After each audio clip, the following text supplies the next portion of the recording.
All welcome to Chai talks. അപ്പോൾ ഇന്നതേ ഒരു ഡെയിലി വ്ളോഗാണ് കേട്ടോ. കാരണം ഇന്ന് കുറച്ച് പരിപാടികളൊക്കെ ഉണ്ട്. അപ്പോൾ അതൊന്ന് ഡെയിലി വ്ളോഗ് വല്ല എടുത്തേക്കാമെന്ന് കരുതി. അപ്പോൾ അസൂന് വീട്ടിൽ നിന്ന് ഇറങ്ങിയപ്പോൾ ഇതേ വോട്ടർ ഐ ഡി വന്നിട്ടുണ്ടായിരുന്നു. പിന്നെ അവൾ കയറിയ ബസ്സിൽ ഞാൻ കയറിയിട്ടുണ്ടാവുകയാണ് ചെയ്തിട്ടുണ്ടായിരുന്നത്.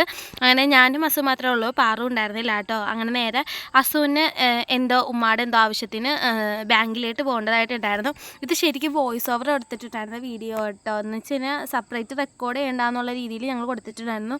പക്ഷേ ഇടയ്ക്ക് പുറത്തുനിന്നുള്ള പാട്ടൊക്കെ കേട്ടിട്ട് കോപ്പിറൈറ്റ് അടിക്കാൻ ചാൻസ് ഉള്ളതുകൊണ്ട് വോയിസ് കട്ട് ചെയ്തിട്ട് ഇങ്ങനെ വോയിസ് ഓവർ എടുക്കുകയാണ് ചെയ്തത്. അപ്പോൾ അവൾ ഫോമൊക്കെ ഫില്ല് ചെയ്തിട്ട് ഇതേ സംഭവമൊക്കെ വേഗം ചെയ്യുകയാണ്. അപ്പോൾ അത്യാവശ്യം നല്ല രീതിക്ക് പോസ്റ്റ് കിട്ടിയിട്ടുണ്ടായിരുന്നു. പോസ്റ്റ് എന്നല്ല, ഞാനവിടെ ചുമ്മാ ഇരുന്നു. എൻ്റെ ഫോണിലാണെങ്കിൽ റീചാർജ് ഉണ്ടായിരുന്നില്ല. അപ്പോൾ അസുവിൻ്റെ ഫോണിൽ കളിച്ചിരുന്നു. പിന്നെ പാസ്ബുക്ക് പതിപ്പിക്കാനുണ്ടായിരുന്നു. അതൊക്കെ പതിപ്പിച്ചിട്ട് നേരെ ഞങ്ങൾക്ക് രണ്ടുപേർക്കും ഡ്രൈവിംഗ് ക്ലാസ്സിലൊന്ന് പോകാനുണ്ടായിരുന്നു കേട്ടോ. അപ്പോൾ ഡ്രൈവിംഗ് സ്കൂളിലേട്ടാണ് നേരെ പോണത്. ഡ്രൈവിംഗ് സ്കൂൾ ഇവിടെ ആലുവയിൽ തന്നെയാണ്, ബിനു എന്നാണ് കേട്ടോ. അപ്പോൾ അവിടെ പോയി അസുവിന് കുറച്ച് ഡീറ്റെയിൽസൊക്കെ അന്വേഷിക്കാനുണ്ടായിരുന്നു. അങ്ങനെ അവിടെ പോയി അന്വേഷിച്ച് കഴിഞ്ഞിട്ട് ഞങ്ങൾ ചായ കുടിക്കാമെന്ന് വിചാരിച്ചേ. കാരണം ഭയങ്കര വെയിലാണല്ലോ. ഈ വെയിലത്തും ചായ കുടിക്കുന്ന ആൾക്കാരെ എനിക്കൊന്നും പറയാനില്ല. കാരണം എന്തോ കോഫിയോ ചായയോ അങ്ങനെ എന്തെങ്കിലും കുടിക്കാൻ തോന്നി. തണുത്തത് കുടിക്കേണ്ട ടൈമാണ്, എന്നാലും അങ്ങനെ കുടിക്കാൻ തോന്നി. എന്തോ ഒരു സൈക്കോ തരം അങ്ങനെയാണ്. ഇത്തിരി ഡിഫറെൻ്റ് ആയിട്ടുള്ള മൈൻഡ് സെറ്റാണ് ഞങ്ങളുടെ. അപ്പം ചായ എനിക്കെന്തോ ഇപ്പോൾ ഭയങ്കരമായിട്ട് കോഫി അഡിക്റ്റഡ് ആയിട്ടുണ്ട് കേട്ടോ. ഭയങ്കരമായിട്ട് കോഫി ഇല്ലാണ്ട് പറ്റത്തില്ല എന്നുള്ള അവസ്ഥയിലായിട്ടുണ്ട്. നേരത്തെ എനിക്ക് കോഫി എനിക്ക് ഇഷ്ടമല്ലായിരുന്നു. ഇപ്പോൾ എനിക്ക് കോഫി ഭയങ്കര ഇഷ്ടമാണ്. അപ്പോൾ ഇന്നിപ്പോൾ കോഫി കുടിക്കാമെന്ന് വിചാരിച്ചിട്ട് നേരെ ഇവിടെ പോയി. പക്ഷേ അവിടെ വൻ ശോകം എന്ന് പറഞ്ഞാൽ വൻ ശോകം. കസ്റ്റമർ സർവീസ് ആണെങ്കിലും വൻ ശോകമായിരുന്നു. ഞങ്ങളിപ്പോൾ അവിടെ നടക്കുന്ന ഓരോ കാര്യങ്ങളും നോക്കിയിരുന്നാണ് എൻ്റെ കോഫിയും വന്ന് ചായയും വന്ന്. ഭയങ്കര ലേറ്റായിട്ടാണ് കോഫിയും ചായയൊക്കെ എത്തിയിട്ടുണ്ടായിരുന്നത്. ഇതിപ്പോൾ കടി പറഞ്ഞിട്ടുണ്ടായിരുന്നു, കട്ട്ലേറ്റും അതും ഭയങ്കര ലേറ്റായിട്ടാണ് എത്തിയിട്ടുണ്ടായിരുന്നത്.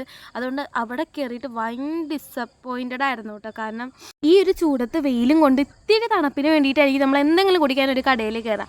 അവിടെ ചെന്ന് ഇരുന്നിട്ട് ഷെയ്ക്ക അങ്ങനെ എന്തെങ്കിലുമൊക്കെ പറഞ്ഞിട്ട് നമ്മളവിടെ വെയിറ്റ് ചെയ്തിരുന്നു. എന്നിട്ടും കുറേ നേരമായിട്ട് ആ സാധനം കൈ കിട്ടാണ്ടാവുമ്പോഴുള്ള ദയനീയ അവസ്ഥ ഭയങ്കര മോശമാണ് ഇതൊക്കെ. അപ്പോൾ ഭയങ്കര ഡിസപ്പോയിൻറ്റഡ് ആയിരുന്നു ആ ഒരു ഷോപ്പിൽ കയറിയിട്ട്. ഞങ്ങൾക്കും ലേറ്റായിട്ടാണ് സാധനങ്ങൾ കിട്ടിയിട്ടുണ്ടായിരുന്നത്. അതുപോരാണ്ട് ഷെയ്ക്കൊക്കെ പറഞ്ഞവർക്ക് ഷെയ്ക്കേ അടിച്ചിട്ടില്ല. അവർ 2-3 തവണയും ചോദിച്ചിട്ടും അവർ ഷെയ്ക്ക് അടിച്ചിട്ടില്ല. ഭയങ്കര ഷോക്കായിരുന്നത്. കുറേ പേരൊക്കെ എണീറ്റ് പോവുകയും ചെയ്തു. അത് കഴിഞ്ഞിട്ട് ഞങ്ങൾ വിശാൽ മാർട്ടിൽ പോയി ഒരു കളർ ചലഞ്ചൊക്കെ ചെയ്തിട്ട് ചുമ്മാ ഒന്ന് കയറിയതാണ്. ഒന്നും മേടിക്കാനായിട്ടായിരുന്നില്ല. വിശാൽ മാർട്ടിൽ ഭയങ്കര റേറ്റ് കുറവാന്ന് പറഞ്ഞിട്ട് ജസ്റ്റ് ഒന്ന് കയറിയതാണ് കേട്ടോ. പക്ഷേ അവിടെ ചെന്നപ്പോഴത്തേക്കും പെട്ടെന്ന് വിചാരിച്ച് കളർ ചലഞ്ച് ചെയ്യാമെന്ന് വിചാരിച്ചിട്ട് അങ്ങനെ കളർ ചലഞ്ച് ചെയ്യാൻ വേണ്ടി തപ്പി ഒരു ലോഡ് തപ്പി നടന്നു കേട്ടോ. മേളിൽ 2 ഫ്ലോറാണുള്ളത്. 2 ഫ്ലോറിൽ കയറി ഇറങ്ങി നടന്ന് എന്നാണ്ടൊക്കെ ഒപ്പിച്ച് അങ്ങനെ കളർ ചലഞ്ച് ചെയ്ത് ഞാൻ വീഡിയോ ഇട്ടിട്ടുണ്ട് ഓൾറെഡി. അത് കഴിഞ്ഞിട്ട് മേളിൽ ചെന്നു കേട്ടോ. മേളിൽ ചെന്നപ്പോഴത്തേക്കും നല്ലൊരു ബാഗ് കണ്ടു. മേളിലല്ല താഴെ ഇടുന്നേ. നല്ലൊരു ബാഗ് കണ്ടു. വെറും 500 രൂപ, 499 രൂപയാണ് വരുന്നുള്ളൂ. എനിക്കതിൻ്റെ കളർ കോമ്പിനേഷനും ഒക്കെ ഭയങ്കരമായിട്ട് ഇഷ്ടപ്പെട്ടിട്ടുണ്ടായിരുന്നു. ഇങ്ങനെ ഈസ്തറ്റിക് ടൈപ്പ് ബാഗൊക്കെ എനിക്ക് ഭയങ്കര ഇഷ്ടമാണ്. ഇപ്പോൾ അതേ മേളിൽ പോയിട്ട് എന്തൊക്കെ ഉണ്ടെന്ന് നോക്കാമെന്ന് പറഞ്ഞുകൊണ്ട് പോണതാണ്. അപ്പോൾ അതേ ഈ ഒരു സാധനം കണ്ണിൽ പെട്ടിട്ട് കളർ ചലഞ്ച് ചെയ്യണതിൻ്റെ ഇടയിൽ കൂടി അപ്പോൾ ഞങ്ങൾ ഈ മറ്റേ പിക്കിൾ സോഡയല്ലേ, അച്ചാർ സോഡ, അത് ട്രൈ ചെയ്യാമെന്ന് വിചാരിച്ചു. അങ്ങനെ മേളിൽ ചെന്നിട്ട് ഞങ്ങൾ ഇനിയും മേളിലായിട്ട് ഫ്ലോർ ഉണ്ടെന്ന് പറഞ്ഞുകൊണ്ട് ലിഫ്റ്റിൽ കയറി മേളിലായിട്ട് കുത്തിക്കൊണ്ടിരിക്കുക.